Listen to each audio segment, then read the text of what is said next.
నాగ చైతన్య గారి most prestigious project Vrushakarma glimpse అయితే వచ్చేసింది. సో అది ఇప్పుడు చూసి దాని ఒక రియాక్షన్ రివ్యూ అయితే చూసేద్దామా.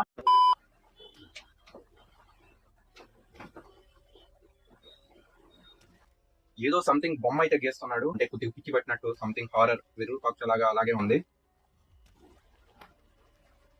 వావ్, నిజంగా విజువల్స్ అయితే సూపర్ గా ఉన్నాయి. అంటే ఇలాగ అసలు ఎక్స్పెక్ట్ చేయలేదు. ఎందుకంటే టోటల్ గా సంథింగ్ అంటే లోపల నుండి ఏదో వస్తున్నట్టు ఆ బెండ్ అవడం కానీ ఆ టోటల్ విఎఫ్ఎక్స్ అంతా కూడా సూపర్ గా వచ్చింది. ఈసారి ఇది చూస్తున్నా కూడా టోటల్ గా నైట్ ఎఫెక్ట్స్ అనేవి ఎక్కువగా ఉన్నాయి. అసలు ఈ టీజర్ లో అయితే మేబీ మూవీ ఎలా ఉంటుందో ఏమో. నాగ చైతన్య గారి లుక్స్ అయితే చాలా రిఫ్రెషింగ్ గా ఉంది. అంటే చాలా రోజుల తర్వాత మంచి లుక్ పడిందని అనుకోవచ్చు. రీసెంట్ టైమ్స్ లో చాలా సూపర్ గా ఉంది. అసలు లుక్ వైజ్ కానీ ఆ ఇంట్రొడక్షన్ చూపించడం కానీ బాగా లాస్ట్ చూస్తుంటే డైరెక్ట్ క్లైమాక్స్ చూపిస్తున్నట్టే ఉంది. కానీ బట్ మనకు డైరెక్టర్ గారు ఏమో నేను ఇంకా సినిమానే రివీల్ చేయలేదు కదా, దీంట్లోనే మొత్తం ఎక్స్పెక్ట్ చేస్తున్నారంటే అసలు సినిమాలో ఎంత కంటెంట్ ఉందో కదా, ఈగర్లీ వెయిటింగ్ చేస్తున్నాను నేనైతే అసలు ఈ సినిమా కోసం. నిజంగా చాలా బాగుంది. మరి మీరేమనుకుంటున్నారో కామెంట్ బాక్స్ లో చెప్పండి.